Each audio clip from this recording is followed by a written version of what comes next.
A popular saying goes, don't do the crime if you can't do the time. It sounds cliche, but it's undoubtedly true, especially for those who forget they can actually spend their entire life behind bars for allowing their emotions to overrule their actions. Some of these criminals go wild sometimes and do crazy things in court on hearing their sentences. From the pretentious, funny demonstrations to the attempted murderers, we present to you the craziest criminal reactions to sentences. But before we kickstart, make sure to hit the like button, subscribe to our channel, and ring the notification bell for more interesting videos. Now, let's begin, shall we? Madness in view. Erica Mae Butts and Shanita Latrice Cunningham barely listened to the end of their sentencing, life in prison for the murder of Serenity Richardson, before they simultaneously collapsed and started screaming and hyperventilating. These two women, being lovers, were declared guilty of the death of 3-year-old Serenity Richardson.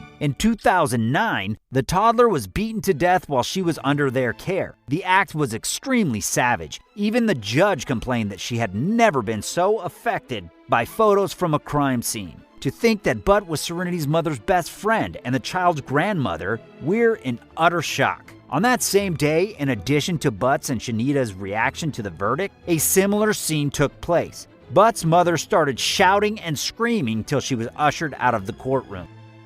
Fainting spirit. In 2014, Diana Lovejoy was caught up in the middle of a messy custody battle with her ex-husband, with neither side not willing to let the other win. Diana thought the only way to resolve the situation was to murder her ex-husband. In order to execute the burning motive, she had to conspire with her gun instructor. Sadly, things went south. The gun instructor didn't kill her ex-husband, but targeted the bullets at his armpit. In defense, the instructor kept saying, "If I wanted to kill him, I would have." He validated his claim with, "I didn't lose the basketball game. I just didn't feel like winning." Months later, Diana Lovejoy had to answer to the court. As the judge read the guilty verdict, Diana passed out as she couldn't take the news anymore. The paramedics wheeled her out of the courthouse, however. The sentence charge still remained. She's currently serving 25 years to life in prison. In essence, Diana didn't kill her husband, she lost the custody battle and was rewarded with a life sentence. Just a bloody cock.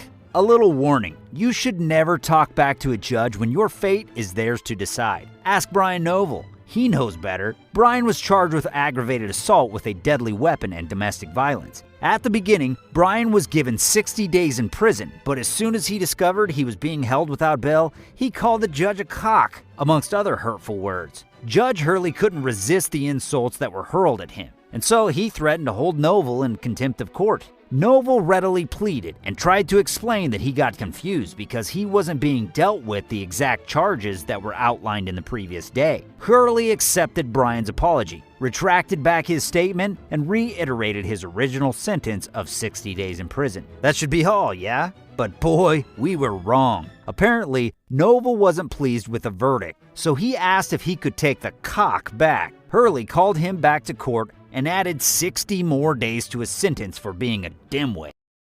The threat. Of all the ways to plead for a judge's mercy, this is what Juan Rodriguez could come up with. Really? This is it?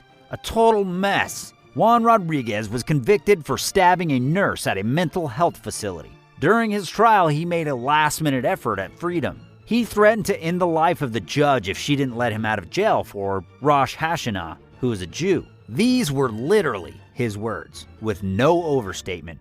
"I will take your life." And then, as if to stick a hand in your open wound, he followed up with, "What's your phone number? If you don't let me out of here, I'm going to kill you." A threat? Not surprised it didn't work. Due to this sudden outburst, the judge commanded that he be held without bond on the first-degree attempted murder charge. The middle finger. Although it's not advisable to piss off the people that are in the position to save your life, some people don't care if they get saved or not. This is the story of TJ Lane. Lane was sentenced to life without parole after he had killed 3 high school students and wounded 3 other students while he was on a shooting spree in the year 2013. During the duration of the court trial, Lane didn't care if he got the life sentence or death penalty. Rather, he directed his energy at making the victims' families more upset. Here's what he did. Lane listened to the testimony of victims' families while he wore a t-shirt that read "Killer." Also, he made sure to smile his way through the destructive remarks. Lane showed how terrible of an asshole he was when he went against his lawyer's advice. When it was time for him to speak to the audience, he gave a brief speech, which was garnished with provoking statements. He obviously didn't give a damn about the lives that were lost during the massacre, and he showed he enjoyed bursting those bullets. Now, here's the deal breaker. He raised his middle finger towards the family of his victims. It is just a shocking sight to behold. Suicide mission. 47-year-old Marcial Anguiano pleaded guilty to aggravated assault for cutting his niece with a butcher's knife. He was sentenced to about 40 years in prison. Here is how he reacted. After he heard the final verdict, he took out a razor blade, raised it to his neck, and sliced his throat in the presence of the judge, right in the courtroom. Following Marcial's suicide attempt to escape prison, he was taken to an area hospital. Fortunately, the razor blade cut his muscle but missed his arteries. His wounds retreated and he got healed after receiving medical attention. The day was saved and Marcial Anguiano proceeded to serve his term. Rage. When was the last time you saw an angry man? We've got you. In this clip lies the crazy reaction of 25-year-old Andrew Worth. Pretentious? Absolutely. He totally fooled us. Andrew Worth was charged with a first-degree murder and sentenced to about 10 years in prison for killing an off-duty police officer and her boyfriend at the open space of a bar in Wisconsin. Now, this reaction was actually in response to the final verdict. Andrew only reacted when the judge set his bail at $1 million.